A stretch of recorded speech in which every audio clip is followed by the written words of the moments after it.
Have you noticed that when most people break up from a romantic or sexual relationship, they go their separate ways full of resentment and bitterness towards their former partner?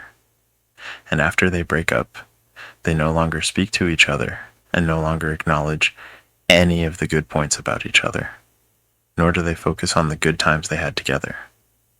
It's almost as if after a breakup, a switch flicks in people's minds where they are suddenly filled with total negativity towards their ex-partner. Even the term ex is such a derogatory term in my opinion. Surely there has to be a better, more mature way of breaking up with someone without hating each other's guts, where you are still able to speak to and respect each other afterwards. Well, yes, actually, there is. And I will explain how in this video. The first thing to consider is that breaking up is completely normal. It happens to everyone.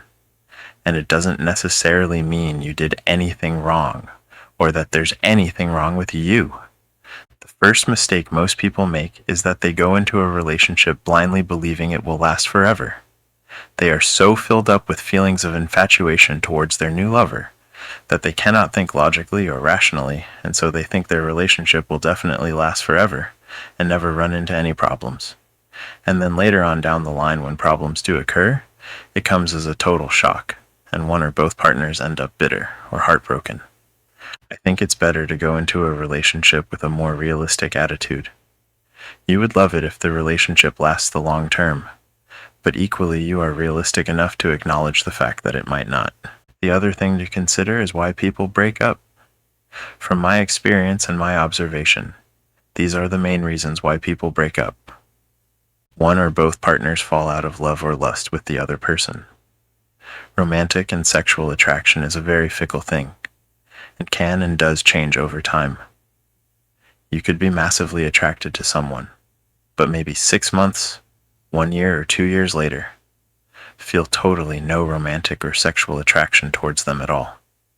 If this happens, it doesn't mean there's anything wrong with you or your partner, but perhaps just means you weren't right for each other and the relationship has run its course.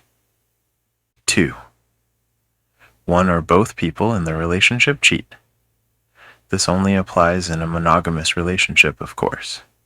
If you're in a non-monogamous or open relationship, then there is no such thing as cheating because you have agreed that you will not be sexually exclusive with each other. But if you agree to a monogamous relationship, then you should honor that agreement and be sexually exclusive with each other.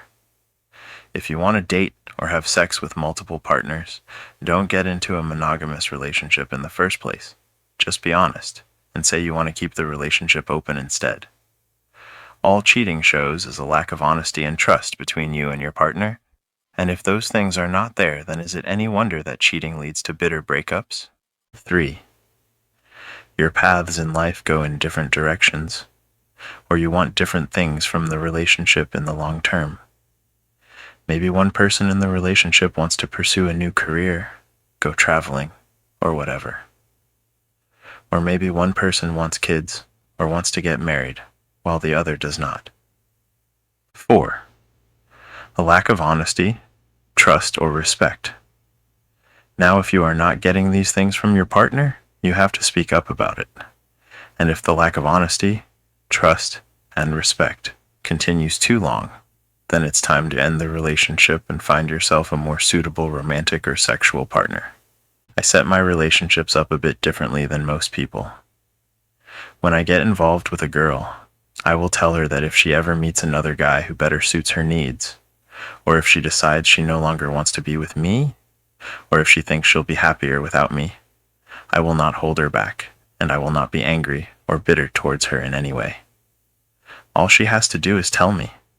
She doesn't need to feel bad, and she doesn't need to sneak behind my back or anything. And I will still speak to her if we run into each other afterwards. I will wish her well in her future relationships, and I will have a nice memory of the time we had together.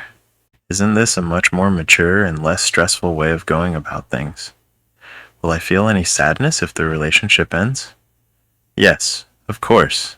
I mean, I wouldn't be human if I didn't. But I will not be totally heartbroken. I will not hate my ex-partner, and life will go on perfectly fine.